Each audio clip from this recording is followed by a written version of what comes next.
Inflation, a term often heard in economic discussions, refers to the sustained increase in the general price level of goods and services in an economy over a period of time.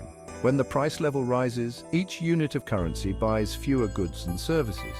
Consequently, inflation reflects a reduction in the purchasing power per unit of money, a loss of real value in the medium of exchange and unit of account within the economy. It is a complex phenomenon with far-reaching consequences for individuals, businesses, and the overall economy. Inflation is typically measured using price indices, which track the average change in prices of a basket of goods and services over time. The Consumer Price Index, or CPI, is a commonly used measure of inflation, reflecting the price changes of a representative basket of goods and services consumed by households. Other indices, such as the Producer Price Index, or PPI, measure price changes at the wholesale level. These indices provide valuable insights into the rate and trajectory of inflation. Understanding inflation is crucial for making informed economic decisions. For individuals, it affects their purchasing power and savings. For businesses, it influences pricing strategies and investment decisions. And for policymakers, it guides monetary and fiscal policies aimed at maintaining price stability. The complexity of inflation requires careful analysis and consideration of various factors. Inflation is not always a negative phenomenon. A moderate level of inflation can be a sign of a healthy economy, indicating growing demand and economic activity. However, high or uncontrolled inflation can erode purchasing power, distort resource allocation, and create economic instability. Therefore, managing inflation is a key objective of economic policy. History is replete with examples of inflation, each offering valuable lessons about its causes and consequences. From the ancient Roman Empire to modern-day economies, inflation has played a significant role in shaping economic landscapes. Examining these historical instances provides insights into the dynamics of inflation and its impact on societies. One notable example is the hyperinflation experienced by the Weimar Republic in Germany during the 1920s.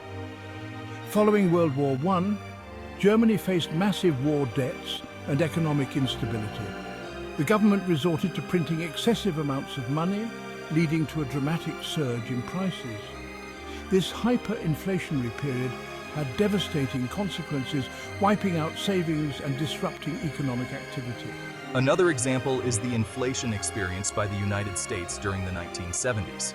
A combination of factors, including rising oil prices and expansionary monetary policy, contributed to a period of high inflation known as stagflation.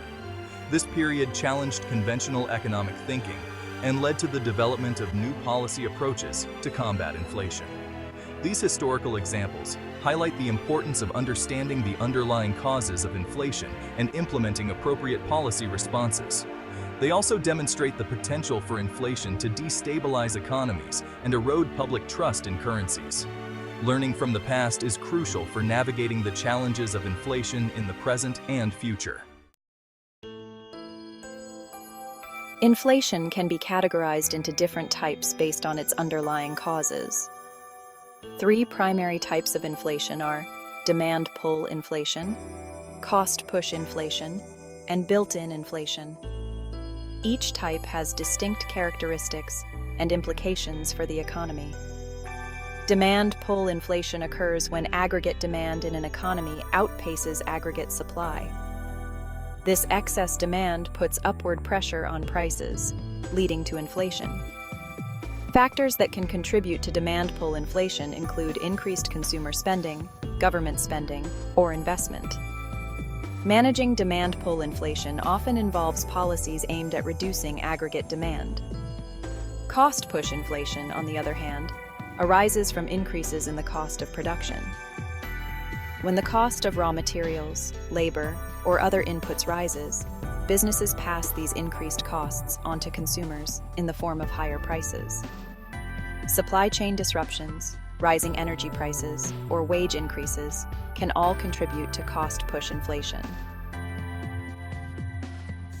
Addressing cost-push inflation requires measures to control production costs.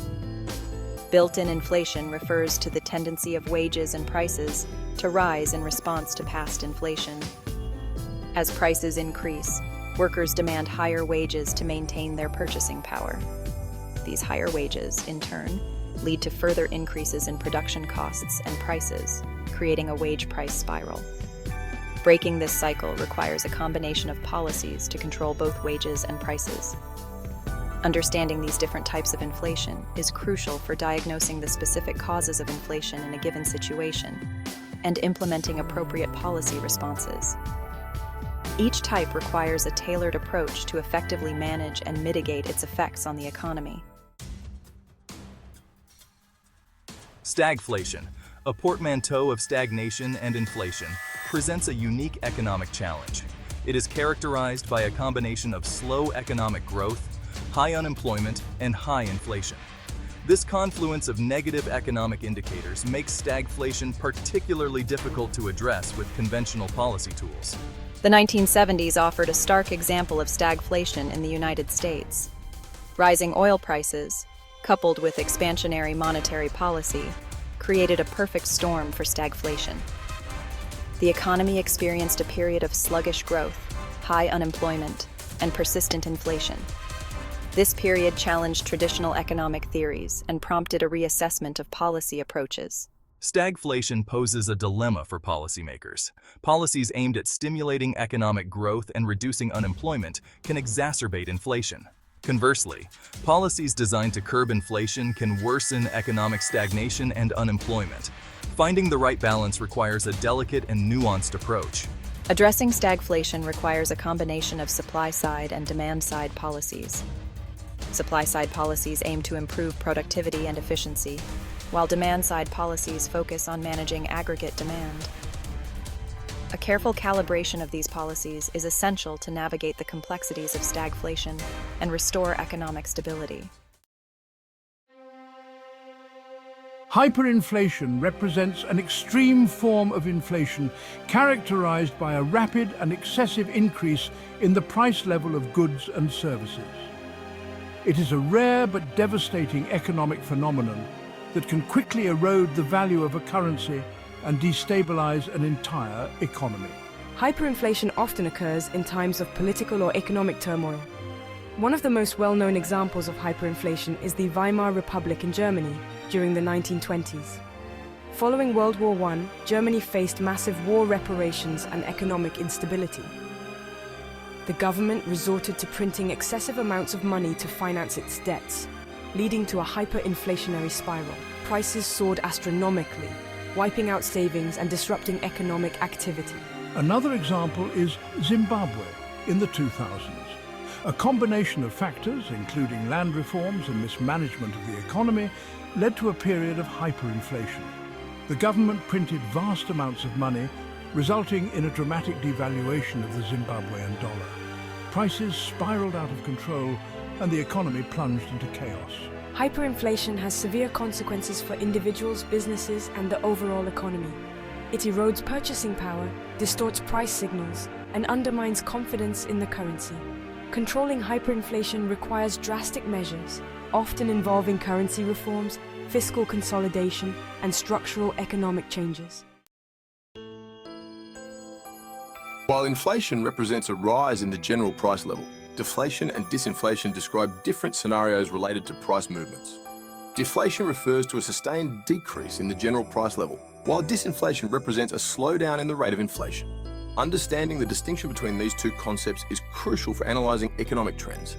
Deflation can seem beneficial at first glance, as it leads to lower prices for goods and services. However, prolonged deflation can be detrimental to the economy. It can discourage spending and investment, as consumers and businesses postpone purchases in anticipation of further price declines. This can lead to a vicious cycle of falling demand, lower production, and job losses. Disinflation, on the other hand, represents a more moderate scenario. It indicates that the rate of inflation is decreasing, but prices are still rising, albeit at a slower pace. Disinflation can be a positive sign, suggesting that inflationary pressures are easing, allowing for more stable economic conditions.